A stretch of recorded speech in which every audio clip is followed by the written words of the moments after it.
So with Venom War ending here, we see crazy ramifications for not only Venom as a character, but even possibly the world at large. With Eddie, his son, and the Venom symbiote all going on different paths to acquire different sorts of powers. But of course, my name is AJ here at the Hero Informer, and let's get into it. So we pick up right in the middle of a giant battle, a battle that will determine the fate of all of the symbiotes. And of course now we see Eddie Brock, who was stabbed through the chest and was dying. And worst of all, he is no longer the King in Black. The King in Black is dead. Currently Eddie is just, well, a normal human again. No connection to any symbiote or higher power. He is just human in the flesh. Now of course he isn't going to die as he was healed by the anti-venom that was on him, but he was stabbed through the chest by his own son, Dylan Brock. And the reason why it being him specifically makes it important is because he had the Venom symbiote at the time, and the Venom symbiote had the Codex blade, which severs symbiote from the King in Black's hive, rendering Eddie here completely symbiote-less and human. And because Eddie and the other heroes here are at their weakest now, somebody takes this opportunity to arrive at the battle, and that someone is Meridius. Now there's two very interesting things to note here. Meridius himself is an alternate future timeline version of Eddie Brock, one who has basically gone evil and fully submitted to his role as King in Black, not only wanting to corrupt and subjugate the humans and Eddie, but also the entire universe with it. But the second thing to note is he is holding a special blade. This red blade is called All Blood the Necro Spear. Now you might be familiar with All Black the Necro Sword, which of course Noel made, and even Gore the God Butcher used it for a while to, well, fight beings on the level of Thor and other powerful entities. But this red spear was made by Carnage, and using the Necro Sword as a template, it gives his wielder unimaginable power. And once it's used on any type of symbiote, it also has the same ability to separate them from the Codex and letting them die permanently. But Meridius here has one main goal. He wants to humiliate, defeat, and dominate this other Eddie Brock, and he wants the Venom symbiote for himself, because he needs the knowledge within the symbiote so he can further on with his plans and subjugate the Earth and universe. But the All Blood Necro Spear also has another powerful ability. When it comes into contact with any other symbiote, it either has the option of permanently killing it or permanently controlling the symbiote. So as Meridius throws it at Dylan, who is currently wearing the Venom symbiote, time seems slow for everyone there, because right now it seems like they lost. There is no one here who can stop this blade, especially not with Eddie here, utterly powerless and weakened, and all the other heroes and symbiotes all fighting their own little battles. And if Meridius is able to capture Venom, the symbiote, it seems like it's going to be all over. Nothing can stop the spear, but something else can get there first. As we see another Dylan, an older future timeline Dylan, which yes, I know it's confusing, but right now we have two Dylans on the battlefield and two Eddies. But this older future version of Dylan Brock arrives and shoots something at his younger self, some sort of golden bullet, which has been tampered by magic and serves one very specific and cool purpose, because as he shoots his younger self in the back, we then see a very interesting chain of events start to happen. Suddenly gold starts to erupt from Venom's skin, coating the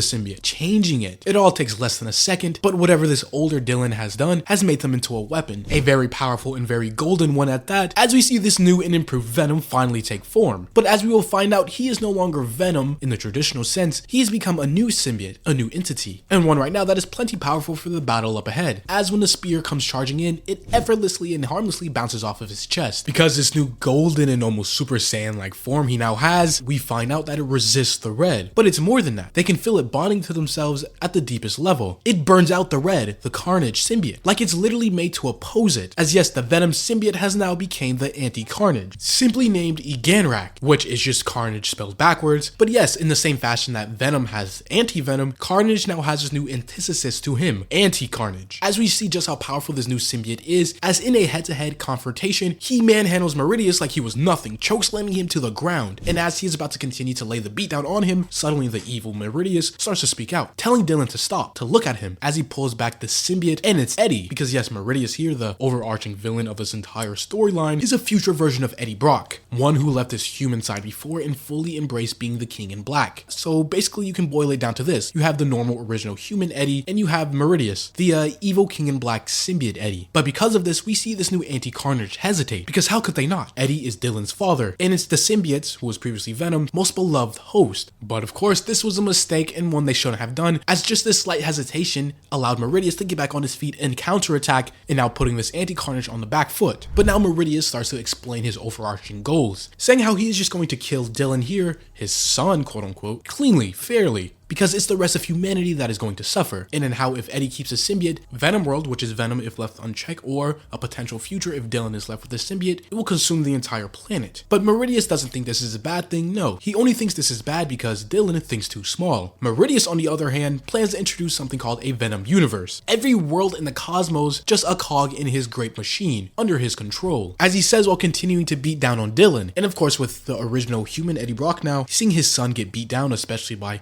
a version of him no less, doesn't sit right with him, because even though he is weakened and just a normal human in this battle against very powerful symbiotes, he still tries to help defend his son, grabbing Meridius from behind in a bear hug, which you might think this is pretty stupid, seeing how he is just a normal human and Meridius is, well, a very powerful King in Black symbiote. Meridius even says as much, how this is such a waste of effort. Eddie Brock is only human. Meanwhile, Meridius is so much more. But Eddie argues the case that yes, while Meridius may be more powerful, in the process he has lost his humanity, his heart, his soul, and for what? And Meridius, well, being honest, he says simply for power, for immortality, for freedom from his chains, and for revenge, for the man that forced him down on this road in the first place, the man in the mirror, as he pulls out a blade stabbing Eddie Brock through the stomach, impaling and sending him that much closer to death's door. But he isn't going to kill him off just yet, as Meridius says Eddie Brock is the dessert, one that he is going to savor after he destroys and eats everything that he has loved, including his son, the earth, and humanity, sending him off to his minions, the symbiotes, to drag him away so when he's done here, he can show Eddie his new world that he is going to build. But even though this is a pretty low point for Eddie here, and pretty stupid to challenge his powerful being a baseline human, it did accomplish something, one very specific thing. It bought Dylan very precious time, but still the same few seconds that would change everything going forward. As we see the necro spear still on the ground from earlier, Dylan being desperate, he reaches for it. And of course, this blade being forged by Carnage himself is very evil but very powerful. But now with this new symbiote being the Anti-Carnage, he can now negate that. He can now change his very powerful spear into a weapon used for good, as he literally stabs Meridius through the back. So Dylan has now stabbed two versions of his father from behind, driving it right through his heart. And like I've said before, this all-blood necro spear has the ability to separate any symbiote from the hive mind, from the codex, permanently killing them if possible. And that's exactly what we see here. Meridius literally starts to come undone, unwiring himself, as he lets out a blood-curdling scream, signaling not only his defeat, but the army of symbiotes that were attacking the city and this arena here, essentially ending this war, this Venom War, because now the king and his army have been defeated. And this new symbiote, this Anti-Carnage, again Rag has reigned supreme. He has won. But as we find out, it isn't all good, as some other plot points still have to be answered. Like they still have to find the normal Eddie Brock to see where the symbiotes took him off to, as he was stabbed and is bleeding out dying. And with the battle finally over, this younger Dylan tries to thank his older self. But we find out something very, very interesting, because as this older Dylan goes on to say, thank me for what? You don't seem to get it, kid. The big bad who made my future happen, the dystopian Venom World, the big domino that started to topple this whole thing. It all started in the past when he beat Meridius, when he took the Venom symbiote back, and how that one action changed everything going forward for the worse. But this future Eddie here goes on to say, but now that won't happen. I fixed it. I can finally rest. I'm sorry, kid, but that bullet had your name on it. As this future older Dylan starts to dissolve, seemingly dissolving into nothingness, as the future events that would create him in his timeline have been undone by his own doing. And as this now Anti-Carnage listens, a terrible understanding dawns upon him. As you see, when matter and antimatter meet, they annihilate themselves and anything around them. So what do you get when you combine Carnage and the Anti-Carnage? They do the exact same thing. They destroy themselves and any symbiote connected to them. As we see the necro spear, a weapon forged by the Carnage symbiote itself, start to corrupt itself, connecting itself to the Anti-Carnage here, turning the bright, vibrant gold into black. But no, not the sleek, slippery onyx of a healthy symbiote, but the black of a gargantuous wound. It is literally uncreating itself as the Anti-Carnage and Carnage start to meet and dissolve. And so this new hybrid symbiote starts to think fast, shooting Dylan out of itself before the virus can reach him. And it gets even worse for the previous Venom symbiote, as suddenly armed forces start to arrive, armed with special weapons